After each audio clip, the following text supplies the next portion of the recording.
সকালে ঘুম থেকে উঠেই বাসি কাজকর্মগুলো করে তারপরে চানটা করে নিয়েছি, আর এসে কিন্তু চাটা বসিয়ে দিয়েছি। আর সকালবেলায় চাটা না খেলে কিন্তু একদমই ভালো লাগে না, আর সকালে চাটা খেয়ে কাজকর্মটা করতেও অন্যরকম মনে একটা ভালো লাগে। তো যাই হোক বন্ধুরা, শুভ সকাল সবাইকে। তো ওইদিকে দেখো সকালে চাটা করে নিয়েছি আর ছেলেকে দিয়ে দিচ্ছি একটু বাটির মধ্যে চা। ও বলেছে আজকে চা খাতো, তাই একটু চাটা দিয়ে দিলাম ওকে। তো এইদিকে দেখো কালকে রাত্রে এনেছিল তোমাদের দাদাভাই বাজারগুলো, রাত্রে কিন্তু এগুলো আর গুছিয়ে রাখা হয়নি, তাই এই সকালবেলায় বার করেছি চাটা খেয়ে যে ভাবলাম কী কী রয়েছে ওগুলো গুছিয়ে রেখে দেবো। তো এদিকে কালকে কিন্তু কিছুই সবজি আনিনি। তো বন্ধুরা এইদিকে দেখো বাজারগুলো রাখতে গিয়ে দেখি এত বড় একটা জুগ রয়েছে। দেখো কাকে যে এই জুগটায় খেয়েছে, পুরো পেট ভর্তি হয়ে আছে এই জুগটায়। রক্ত যে কাকে খেয়েছে এতটুক আমি নিজেও বুঝতে পারি না, জানতে পারলাম না। আর এই যে একটা নয়, একটা তুলতে গিয়ে দেখি আর একটা জুগ এখানে। দেখো কাকে যে খেয়েছে ভগবানই একমাত্র জানে। তো জুগটাকে যে আমাদের ঘর ঝাড়ু দিয়ে জাবড়া ফেলি ওটার মধ্যে নিয়ে একটু নুন দিয়ে দিয়েছি দেখো, আর কীভাবে যে রক্তগুলা বার হচ্ছিল। আর এই যে তারপরে বাজারগুলা গুছিয়ে রাখতে বসে গেলাম। তো এখানে ছিল মসুর ডাল, তো ভাবলাম প্রায় 1 কেজির মতন মসুর ডাল, তো এটাকে ডিবির মধ্যে ভরে রেখে দিয়ে তারপরে কিন্তু রান্না করে নিয়ে রেখে দিয়েছি। আর কালকে তো সবজি আনিনি, বলেছি তোমাদেরকে আগে সবজির এত দাম বেড়েছে, তাই কিন্তু সবজিগুলো আর আনেনি। শুধু আলু পেঁয়াজ এনেছে, কাঁচা লঙ্কা আর এই যে লাখ সাবান বাংলা সাবান এগুলো আর কি। তো কয়েকটা কাঁঠাল বিচি আর কয়েকটা বেগুন রয়েছিল আগের ঘরে। তো এদিকে চাটা খেয়ে কিন্তু আমি সকালে ভাতটা বসিয়ে রেখেছিলাম, ছেলে যাবে আবার 9:30টার সময় মাস্টার বাড়িতে, তাই। তো ওদিকে ওকে ভাতটা দিয়ে দিলাম, আর সেদ্ধ ভাত রান্না করেছি, শুধু আলু একটা দিয়েছি ওর জন্য। তো ও 9:30টার সময় যাবে আর প্রায় 3টার সময় আসবে, তাই আর কি বললাম একটু ভাত খেয়ে যেতে। তো সকালে আর কিছু রান্না করা হলো না, তাই সিদ্ধ ভাত একটু রান্না করে দিয়েছি।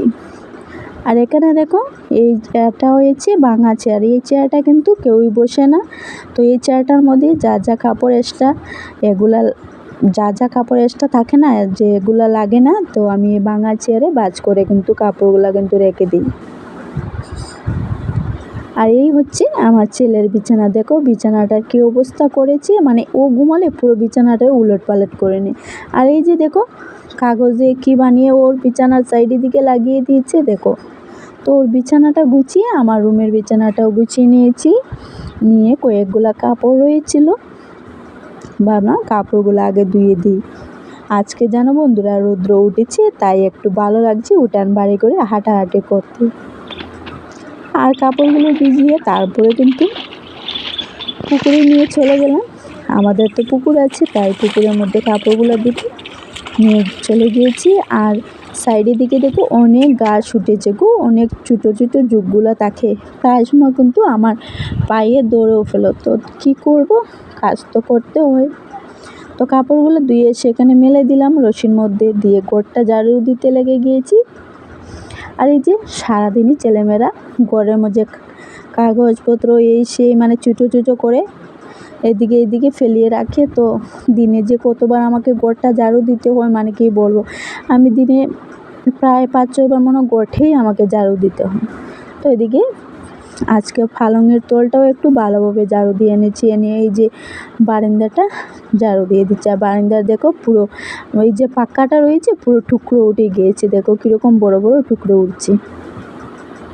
তো যাই হোক বন্ধুরা, ঘরটা ঝাড়ু দেওয়া শেষ, ঘরটা মুছেও নিয়েছি। ঘরটা ঝাড়ু দিয়ে কিন্তু ঘরটা মুছে নিয়েছি, সঙ্গে সঙ্গে বসলেই কিন্তু শরীরে পুরো আলসি এসে যায়। আর এখানে এসে কিন্তু একটু ফ্যানটা চালিয়ে বসেছি, তো ভাবলাম একটু বসে তারপরে কিন্তু রান্না করতে হবে। আর ভাতটা কিন্তু রান্না করে নিয়েছি সকালবেলায়, তো দুপুরের জন্য ভাতটা রান্না করব না। তারপরে চুলটা একটু চেড়ে দিয়ে একটা ক্লিপ দিয়ে চুলটা আটকে নিয়েছি, নিয়ে এই যে সকালে চান করেছিলাম ভিজে চুল, তাই। আর কয়েকদিন আগে কিন্তু এই নালি পাতার আগাগুলো উঠিয়েছিলাম, দেখো এখন কিন্তু আবার অনেকগুলো আগা দিয়েছে। তো এই নালি পাতাগুলো দিয়ে কিন্তু আজকে বড়া বানাবো। এই যে কতগুলো নালি পাতা দেখো রয়েছে। কয়েকদিন আগে কিন্তু কাঁঠাল বিচি দিয়ে নালি শাক বানিয়েছি, আজকে নালি পাতাগুলো চাউলের গুঁড়ো দিয়ে বড়া বানাবো পুরো মুচমুচে করে। তো রান্নাঘরে চলে এসেছি, আর এই যে দেখো ডিম আলু সিদ্ধ বসিয়ে গিয়েছিলাম, তো এখানে এসে ডিম আলুটা চুলিয়ে নিয়েছি, আজকে ডিম তরকারি আর এই যে নালি পাতার বড়া বানালাম। তো আজকে দুপুরের রান্না বাড়া বন্ধুরা এগুলোই শর্টকাটে করে নিয়েছি। আর এই যে মাছগুলো খেতে খেতে কিন্তু একদমই ভালো লাগে না, কত মাছ খাবো। কয়েকদিন ধরে কিন্তু ডালটাও রান্না হচ্ছে, প্রায় রোজ দিনে হচ্ছে রান্নাটা। তো ওইদিকে রান্নাটা হচ্ছে মানে বড়াটা হচ্ছে, আমি গ্যাসের স্টিমটা কমিয়ে রেখে এসে বস্তাগুলো ধুয়ে দিয়েছিলাম রান্নাঘরে, এগুলোকে উলট পালট করে দিয়েছি রৌদ্রের মধ্যে শুকোবার জন্য। তো প্রায় শুকিয়ে গিয়েছে। আর এই যে দেখো আমাদের বাড়ির সবজি গাছ, দেখো কত সবজি ধরেছে, আর সবজিগুলো কিন্তু এখনো ছোটো ছোটো রয়েছে, এখনো বড় হয়নি। তো বড় হলে দেখো তোমাদেরকে আবার দেখাবো, অনেক সবজি ধরেছে। আর দেখো কত গাছ হয়েছে। আর এই যে হাঁটতে হাঁটতে একটু পুকুরের পাড়ে চলে গিয়েছিলাম, দেখো এই যে আমাদের ধানের চারাগুলো কত সুন্দর হয়েছে। দেখো কয়েকদিন পরে কিন্তু ধানের চারা অনেকটা পুরো সবুজ হয়ে গেছে, পুরো মাঠটা দেখতে অনেক ভালো লাগবে, তোমাদেরকে দেখাবো দেখো।